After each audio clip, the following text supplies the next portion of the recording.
আসসালামু আলাইকুম বন্ধুরা, কেমন আছেন? গুজরাট থেকে সকল বন্ধুকে জানাই এমএন কিচেনে অনেক অনেক স্বাগত। তো চলে এলাম আর একটা নতুন রেসিপি নিয়ে। সবাই অনেকে তো অনেক রকম বড়া বা ফুলুরি খেয়েছেন, এইভাবে একবার বানিয়ে দেখুন, খুব ভালো লাগবে। তার জন্যে আমি এখানে একটা ভুট্টা নিয়েছি, ভুট্টাটাকে ভালো করে পরিষ্কার করে নিলাম ও খোসাটা ছাড়িয়ে নিয়েছি। নিয়ে তারপর দেখুন ভুট্টাগুলোকে আমি ছাড়িয়ে নিচ্ছি, একটা পাত্র নিয়েছি, পাত্রের মধ্যে আমি ভুট্টাগুলোকে ছাড়িয়ে নেব।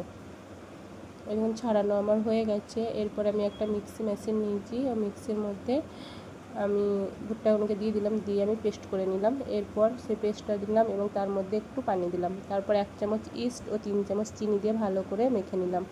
এরপর অল্প অল্প ময়দা দিয়ে সেটাকে আমি ভালো করে মেখে নেব। এই দেখুন অল্প অল্প ময়দা দিয়ে ভালো করে মেখে নিয়েছি, তার মধ্যে অল্প একটু লবণ দিয়েছিলাম। এরপর দেখুন এটা খুব একটা শক্ত ডো তৈরি হবে না, খুবই নরম একটা ডো তৈরি হবে। এরপর দেখুন ওপর থেকে আমি তেল দিয়ে মেখে সাইডে রেখে দিলাম। এরপর ওভেনটা জেলে নিয়েছি, তার মধ্যে কড়া বসিয়ে তেলটা দিয়ে দিয়েছি, তেলটা গরম হয়ে গেছে। এরপর আমি হাতের মধ্যে তেল মেখে নিলাম, মেখে নিয়ে অল্প একটু লেচি নিয়ে এরকম গোল গোল শেপ করে নিয়ে আমি তেলের মধ্যে ছেড়ে দিচ্ছি।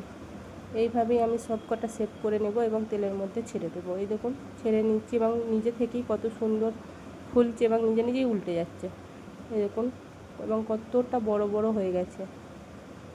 এরপর একদিকটা হয়ে গেছে, আমি উল্টে নেব। এই দেখুন উল্টে নিচ্ছি এবং এগুলো আমার সবকটাই হয়ে গেছে, আমি তুলে নেব। কত সুন্দর দেখতে হয়েছে। এরপর আমি এগুলোকে সবকটাই তুলে নিলাম। এরপর বাকি যেই অংশটা রয়েছে, যেই ডোটা রয়েছে, সেগুলোকেও আমি এরকম গোল গোল শেপ করে নেব, দিয়ে আবার তেলের মধ্যে ছেড়ে নেব।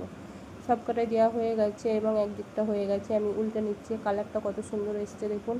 এইভাবে আমার সবকটাই ভাজা হয়ে গেছে, আমি তুলে নেব। কিন্তু দেখুন কত সুন্দর হয়েছে এবং এত ফুলেছে যে নিজেই ফেটে গেছে।